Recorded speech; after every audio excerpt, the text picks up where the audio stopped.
Radio online पाठशाला पर आज हम नंबर सिस्टम के महत्वपूर्ण प्रश्नों को पढ़ेंगे। तो आज का हमारा पहला प्रश्न है, यदि 5 क्रमिक पूर्णांकों का योग s हो, ठीक है, 5 क्रमिक पूर्णांकों का योग कितना है, s हो, तो उनमें सबसे बड़ा पूर्णांक s के किस रूप में संबंधित होगा, जो हमारे ऑप्शन दिए गए हैं। तो सबसे पहले हम मानेंगे, माना सबसे बड़ी संख्या, ठीक है, हम सबसे बड़ी संख्या मानेंगे x है, ठीक है, सबसे बड़ी संख्या हमने मानी है x। अब पहली सबसे बड़ी संख्या x है, तो दूसरी उससे 1 छोटी होगी, प्लस तीसरी उससे 2 छोटी होगी 2 अंक, प्लस तीसरी संख्या उससे 3 अंक छोटी होगी और चौथी संख्या उससे 4 अंक छोटी होगी।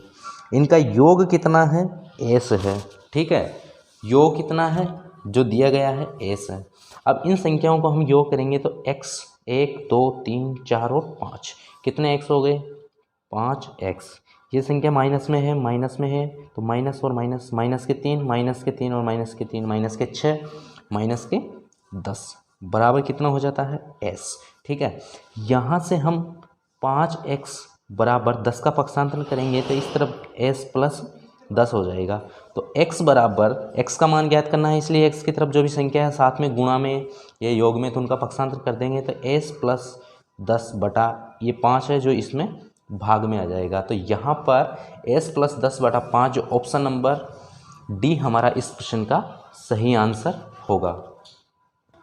अगला हमारा प्रश्न है, उन सभी 3 अंकीय संख्याओं जिनमें से प्रत्येक को 5 से भाग देने पर 3 शेष रहता है का योग होगा। वो सभी 3 अंकीय संख्याएं ज्ञात करनी है हमें जिन्हें हम 5 से भाग देने पर 3 शेष रहते हैं, उन सभी संख्याओं का योग ज्ञात करना है। तो सबसे जो छोटी है 3 अंकीय संख्या जो 5 से विभाजित करने पर जिसमें 3 शेष रहता है वो है 103, ठीक है, क्योंकि 100 तो विभाजित होता है और 100 में भाग जाता है पूरी बार, और 103 में हम अगर 5 का भाग देते हैं तो 5 दूना 10 और 3 शेष बचते हैं। उसके बाद में आएंगे 108, ठीक है, 5 का गैप आएगा, उसके बाद में आएंगे 113। उसी तरह जो अंतिम संख्या होगी वो होगी 998, ठीक है, क्योंकि 995 5 से विभाजित है पूर्णतः। तो अपने पास में यहाँ सबसे पहले कुल पद कितने होंगे ये देखना है। तो n का मान हमें ज्ञात करना है, तो अंतिम पद दिया गया है 998 बराबर प्रथम पद जो इस सूत्र से हम ज्ञात करेंगे an बराबर a plus n minus 1 into D से, ठीक है। प्रथम पद अपने पास में क्या दिया गया है 103 प्लस n हमें ज्ञात करना है -1 इंटू डी जो होगा इनका अंतर होगा वो है 5। यहाँ से 103 का पक्षांतर करेंगे तो 998 माइनस 103 तो कितना हो जाएगा, यहाँ पर ये हो जाते हैं बराबर 5n माइनस 5। 103 इसमें से कम करेंगे तो ये हो जाएगा 5 और 9 और 895 में फिर हम इस तरफ से 5n प्लस कर देंगे 5 ये वाले, तो ये हो जाएंगे 900 बराबर 5n। तो 5 का भाग दे देंगे 900 में तो कितना आएगा, 5 एकम 5, 4 बचे 8 पंजे 40। n पदों की संख्या कुल कितनी हो गई 180, पदों की संख्या हो गई 180। अब हम ज्ञात कर लेंगे आसान से इनको, Sn बराबर 180 बटा ये जो सूत्र है Sn बराबर n/2 2a plus n minus 1 into D, या तो इस सूत्र से ज्ञात कर सकते हैं या n/2 a प्लस l से, इस सूत्र से ज्ञात करते हैं बटा 2, और यहाँ पर आएगा प्रथम पद लिख देंगे, उसके बाद में प्लस अंतिम पद जोड़ देंगे, ठीक है। तो Sn बराबर ये हो जाएंगे 90 गुणा, इनको जोड़ा तो 998 में 103 जोड़ेंगे तो 1098 में 1103, ठीक है, 1101। तो 3 और 8 11 हासिल का 1 और 9 10 की 0 हासिल का 1 और 9 10 10 और 1 11।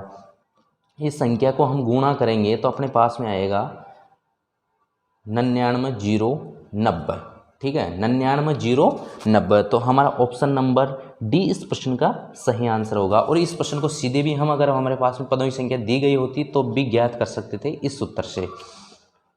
अगला हमारा प्रश्न है जो एसएससी सीपीओ में पूछा गया प्रश्न है, 561 रुपये की धनराशि को ए बी सी में इस प्रकार विभक्त किया जाना है ताकि ए को बी से 120 रुपये, ठीक है, ए को बी से 120 रुपये अधिक, तो माना बी का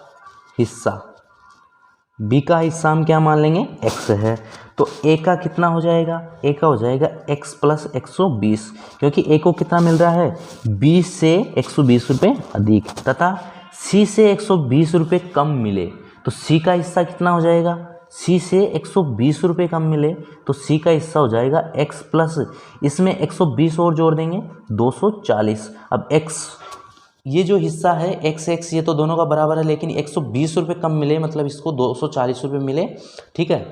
अब x b का हिस्सा कितना है, x है, तो इन तीनों का जो योग है वो कितना है, 561 रुपये। तो x plus 120 plus x plus 240 बराबर कितना है, 561 रुपये। हमें क्या ज्ञात करना है, b का हिस्सा ज्ञात करना है। यहाँ पर x और x ये हो जाएंगे 3x प्लस 120 और 240 कितना हो जाएगा, 0 2 4 6 और 1 और 2 360 हो जाते हैं, बराबर 561। 3x बराबर हम 360 का इस तरफ पक्षांतरण करेंगे तो 561 माइनस 360, इनको घटाएंगे तो कितना बचेगा, 1 6 में से 6 गए 0, 5 में से 3 गए तो 2, ये बचे हैं अपने पास में 201। यहाँ पर हम 200x का मान ज्ञात करना है हमें, तो x बराबर ये जो 3 गुणा में है, ये 3 गुणा में है उसका 201 में भाग दे देंगे 3 का, तो कितना आ जाएगा अपने पास में, 36 18 बचे 2 7 या 21 67 रुपये, जो हमारा ऑप्शन नंबर सी है इस क्वेश्चन का सही आंसर होगा। ये बहुत ही महत्वपूर्ण प्रश्न है, SSC में पूछा गया प्रश्न है। अगला प्रश्न है लघुत्तम अभाज्य संख्या क्या है, मतलब सबसे छोटी अभाज्य संख्या क्या है, तो सबसे छोटी अभाज्य संख्या होती है 2 अपने पास में, जो 2 ही सबसे छोटी अभाज्य संख्या होती है। 1 और 0 का अभाज्य संख्या नहीं माना जाता, क्योंकि कम से कम अभाज्य संख्या के 2 गुणनखंड होते हैं, एक स्वयं और स्वयं के अलावा एक और स्वयं संख्या 2 गुणनखंड होते हैं कम से कम एक अभाज्य संख्या के, तो एक के केवल एक स्वयं संख्या ही है गुणनखंड, एक ही खुद ही है, और 0 के जो गुणनखंड है वो बहुत सारे हैं, सभी में भाग देंगे तो 0 ही आता है, इसलिए 2 के गुणनखंड 1 और 2 स्वयं ही है, इसलिए सबसे लघुत्तम सबसे छोटी अभाज्य संख्या 2 है। अगला प्रश्न है हमारा, यदि m तथा n 1 से बड़ा है, यहाँ पर ऐसी पूर्ण संख्या ये है कि m की घात n बराबर 121 है, तो m माइनस n और n प्लस 1 का मान होगा। तो 121 किसका वर्ग होता है, 11 का वर्ग होता है, तो हम 11 मान लेंगे, m बराबर 11 हो जाएगा और n बराबर कितना हो जाएगा, 2। तो यहाँ पर इसका मान ज्ञात करेंगे, m बराबर 11 माइनस 1, ये हो जाएगा n प्लस 1 मतलब 2 प्लस 1, तो ये हो जाएंगे 10 की घात 3, 10 की घात 3 होता है 1000, ठीक है। तो ऑप्शन नंबर डी इस क्वेश्चन का हमारा सही आंसर होगा। तो आज के इस वीडियो में हमने नंबर सिस्टम के अब तक जितने वीडियो डाले हैं हमने, इससे पहले 4-5 वीडियो, उनमें नंबर सिस्टम के जो महत्वपूर्ण प्रश्न थे वो प्री एग्ज़ाम के लिए सबसे महत्वपूर्ण प्रश्न थे। सभी SSC एग्ज़ाम में, जो भी SSC एग्ज़ाम करवाती है कंडक्ट, उनमें पूछे गए सब महत्वपूर्ण प्रश्न थे। तो हमारे चैनल से जुड़े रहने के लिए चैनल को सब्सक्राइब कीजिए, वीडियो को लाइक कीजिए, शेयर कीजिए। धन्यवाद।